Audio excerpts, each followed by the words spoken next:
Hello and welcome to Mtoto News Insight, where we bring you news and information about children. I am Anne Wambui. The first International Child Protection Conference ended Friday last week after hundreds of participants and guests graced a three-day event to discuss matters on child protection. Kenya hosted the first International Child Protection Conference at Daystar University Nairobi campus, aimed at making children rise from vulnerability to building resilience through innovations and using evidence. The conference, organized under the Department of Children's Services, had researchers and officers under a unit to bring stakeholders together and share evidence-based experiences around child protection. Ask our own officers, children officers, because they are the real practitioners on the ground, to document what best practices are there in the various counties and sub-counties. And indeed, over 37 of them are presented in this conference. Yeah? And based on that, they are going to tell Kenyans exactly which areas they are in, what interventions are there, and what further interventions are needed in the area of child protection. Launching the three-day conference was Cabinet Secretary, Ministry of Labour and Social Protection Services, Ambassador Ukur Yatani, alongside his Principal Secretary Nelson Marwa, who provided assurance to working tireless to help children have a better living and growing environment. These are very, very important segment of the society.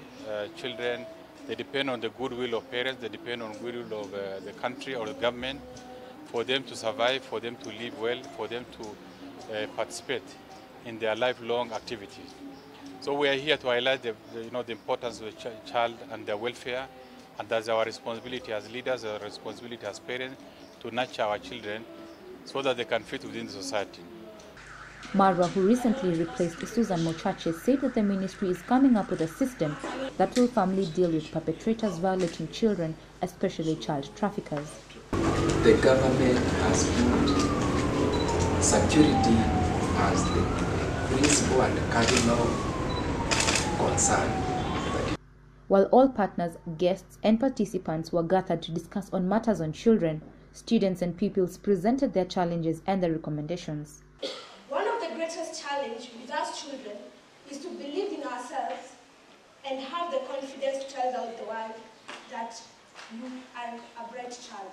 Notice that the right to life, early marriages, and teenage pregnancies have been mentioned very rampant throughout the speaking.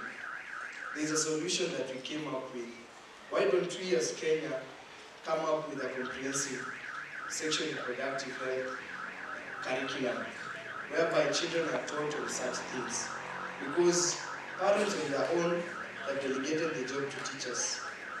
Teachers delegate it to the internet. The internet is a failure. With many presentations from keynote speakers and participants on how to better protect children, the call to action was unanimously agreed upon.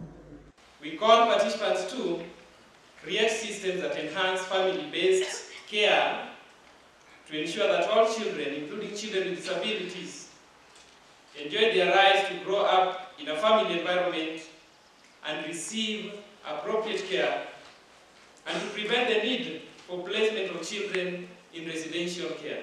For Mtoto News, I am Anne Wambui. Starehe Children's Office held a Children Assembly Forum to elect representatives for the Kenya Children Assembly on 6th to 8th August at Karioko Social Hall. The government, through the Department of Children, established the assemblies in 2012 to enable children participate on matters affecting them. Titus Karaoke with more details. Some more than I can be.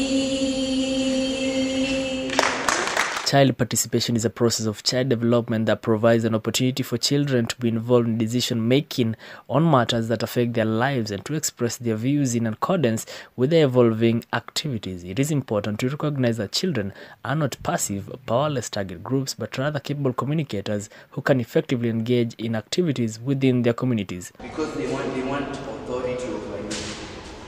Forced labor. You can find a class 2 has been forced by his father to drop out of school so that he can go and take care of his father's car. 45 children from both Starehe and Mathare constituency took part in the elections to vote in representative for the Kenya Children Assembly. Speaking to Mtoto News, Nairobi Speaker, Kenya Children Assembly KCA, says that children articulate the issues way better than other people. KCA is a parliament for the young nation, the young people under the age of 18, most especially. And it is a platform that is provided by the government so that children can air out their views. There are things that children can see better than other people in the society. The importance of this event, the Child Protection Conference, is we are coming up with some of the problems that are affecting children in society. And not only that, because coming up with a problem without a solution is a problem itself. So we come up with the problems and the solutions so that we can sort the issues that are affecting children. Because you usually say in KCA that the future of a nation depends on its children. So if we don't work on these problems when they are young, when they grow older, it will be a problem actually to solve. The Kenya Children Assembly was formed in 2012 so that children can have a team of representatives and be involved in decision-making in matters affecting them. The United Nations Conventions on the Rights of the Children, UNCRC, is built upon 4 pillars, namely survival rights, protection rights, development rights, and participation rights. The right to participate is a process of children development, and that provides an opportunity for children to be involved in decision-making and to express their views in accordance with their evolving capacities. From Total News, I'm Titus Karaoke. The issue of children living in the streets has for many years been discussed, but long-term solutions have never been found until date. This is because there are a lot of challenges that come along with repatriation and rehabilitation. There are about 60,000 children living in the streets of Nairobi under hostile and volatile conditions, according to findings by Group for Transcultural Relations. Children found in the streets are there either due to abandonment by parents or family, the need to find income, and peer pressure. Organizations present during the first International Child Protection Conference held last week have and continue to incur a lot of challenges while trying to find homes and better environments for street families. Another challenge that we face when we reintegrate children is that they have been used to abuse drugs. For those cases, we usually try to look for rehabilitation centers where they maybe do a program of like 6 months. Specifically, maybe there are centers work on the addiction problem so that they can know how to stay without drugs. The challenge is also the environment. We have some children from Mathare, for example, that are in the streets of Mathare. So can you imagine if you reintegrate a child back to that same environment? It is just 2 minutes walking distance where they usually meet with the other base street children. So the child will not remain in that environment. He will just keep on coming back because of the peer pressure. Nairobi County government was said to build a 200 million shillings rehabilitation center in Rai that would host about 3,000 children living in the streets and eventually improving security in the city, and until today it's yet to be implemented. Although moving the children to a secluded home is not the best option, according to Orton Sestak, who's leading in the advocacy for deinstitutionalization. As organizations, as government, as individuals, we can provide for the children to live in their families, in their communities. Institutions, or what we want to eradicate through the process of DI, harm not only children, they harm the entire community. Communities become weak and ineffectual in dealing with troubles. Whereas if we try to provide for the families to make them stronger within their community, then the community goes stronger. So it's the opposite of the vicious cycle, if you want. It's investing in children so that we can invest in families, so that our communities are stronger and our society becomes better. There can be better long-term ways to make this situation better to work for all if all organizations and both county and national governments worked together. I would like to request that the government and all the practitioners who are working in child protection join hands together to ensure that child safeguarding is not left to individual organization. Child protection requires collaborative effort because we are endowed differently. So let's bring our experiences, our strengths together to ensure that child safeguarding is enhanced in our country. We also want to call on the government to invest more resources on family strengthening. Building family resilience is not about individual families, but also reducing the risks that are within the entire community. And finally, working through the juvenile system has not been an easy task in Kenya, thus has brought about alternative measures of deinstitutionalization like foster care and other alternative programs. Constance Ndeleko has more. Every year, 100,000 children are held in adult jails and prisoners, with more than 3 out of 4 awaiting trial.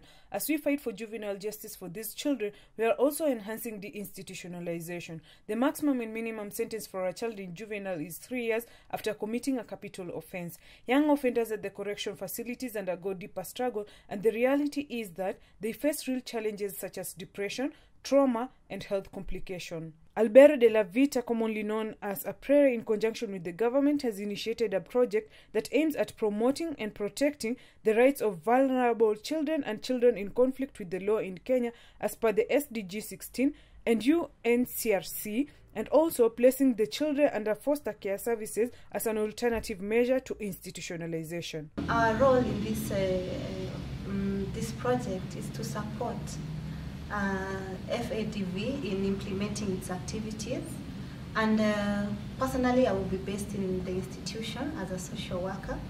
So what we intend to do in this project is mainly to support the institutions in taking the children back home, as we call it a pre-reg, and through this we are able to work with the child.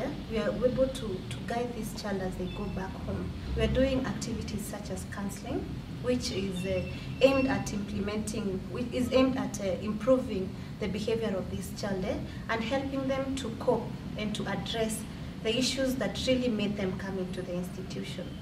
Again, in the institutions, we are not only dealing with the psychological issues of this child, we are also able to tap the talents of this child, and we are able to nurture them and enable them to bring out the best in them. Our social workers, our counselors, we work with the family and address their own issues, because as we always say, the families are experts of their own problems. That is all for this week. Remember to visit our website www.mtotonews.com. Follow us on our social media pages at Mtoto News to get updated and acquainted with this week's event. Until next time, I am Anne Ombui.